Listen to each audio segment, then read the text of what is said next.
The topic is the Declaration of Independence at the 21st Century, and we're talking to Dr. Bobby Lovett, an historian at Tennessee State University. And of course, Dr. Lovett, let's give you an opportunity over the last 5.5 or 6 minutes that we have here to deal with what might be considered the topic of this show, which is to say that this document was issued in 1776, but it had so many philosophical items in it that it still has some significance today, not only to us. So let's talk about that document as it stands today. Give us some directions in reference to this. Well, to African Americans, the Declaration of Independence is a very important and sacred document, despite the contradictions of the Founding Fathers and even the Supreme Court over the years. As you know, in the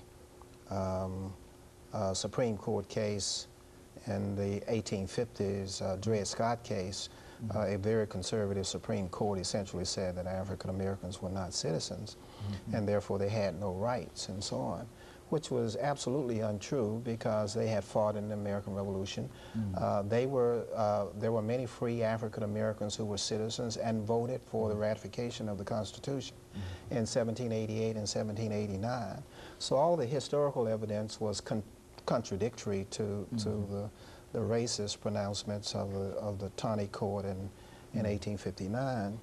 And since that time, we African Americans, whether through the NAACP or other civil rights movements, organizations, we have dealt with the Supreme Court and the Congress and state legislatures trying to justify denial of African American rights, saying they were not really citizens, and still African Americans today are fighting, for citizenship because there's still that notion, today that there's one group of citizens here, you call those citizens with privilege, and they even have a title for them, they call them whites. And then they have another group of citizens here that are supposed to have less privileges, and they have a title for them, they call them blacks. And then they have the others in the middle, and they call them others, they call them Hispanic whites, or they give them all kinds of silly titles that no other country in the world does but us. And so the Declaration of Independence, the philosophy of it about the fraternity and the equality and the freedom of man is still as important today as it was in 1776.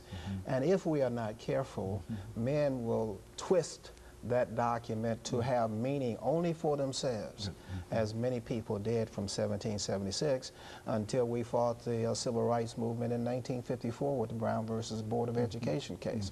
But you will find that African Americans will celebrate the July 4th a holiday more than any other Americans, despite all of the oppression they suffer, despite they have to continuously fight for their voting rights and continuously fight for an economic fairness, a piece of the American pie, which has not been realized since 1776.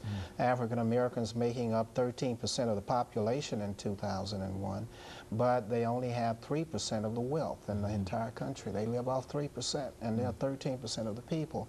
So that particular fairness and equality in American society has not happened since 1776. Still, you'll see African Americans celebrating July 4th more than anybody else. They still believe the American dream and the Declaration of Independence and the Constitution upon which we are governed will one day be fully realized for all Americans. And of course, Dr. Lovett, that brings to mind, when you talk about the disparities here, that brings to mind one of the great controversies in reference to the modern society, and that is reparations, etc. Why don't you make a couple of historical statements in reference to that over the last 2 minutes? Let's see if we can get to it. Well, the reparations movement, started really in the 1880s, and then it died out, which was about 15 years after slavery. There was a lot of talk about 40 acres and a mule, and the government was going to do this for African Americans and so on, and compensate them for 200 years of slavery. Their money and labor had been taken over that period of time. And now it has begun to rise again. And in the Congress, as you know, our city council passed a resolution supporting the resolution in Congress to do a study on reparations. What we would like to do historically, sociologically, economically, is to do a study to find out, is there a need for reparations?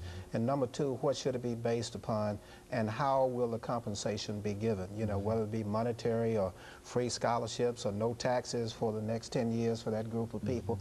There are all kinds of ways to pay, you know, reparations. Is the evidence out there? Of course, as we're finding out from insurance companies that cheated African Americans in slavery. There was insurance policies on slaves here in Nashville. As I point out in my book, The African American History of Nashville, published, you know, in 1999, I found insurance companies that actually insured slaves in the city of Nashville. And the city of Nashville owned slaves. It owned dozens of slaves that kept them in the workhouse, and they built the sewers that partly are what we use today. They built the streets, they cleaned the streets, and so on. So if you really get into the evidence of reparations, the city of Nashville would have to pay those descendants who were enslaved by the city. The state of Tennessee, railroads were built in this particular state using slave labor. So we can prove it. It's just how you're going to pay it. Okay, Dr. Lovett, of course, let me thank you for coming by and giving us that excellent information. We're going to have you back to talk about reparations. Okay. Of course, we'll be back with our audience next week. Thank you and good morning.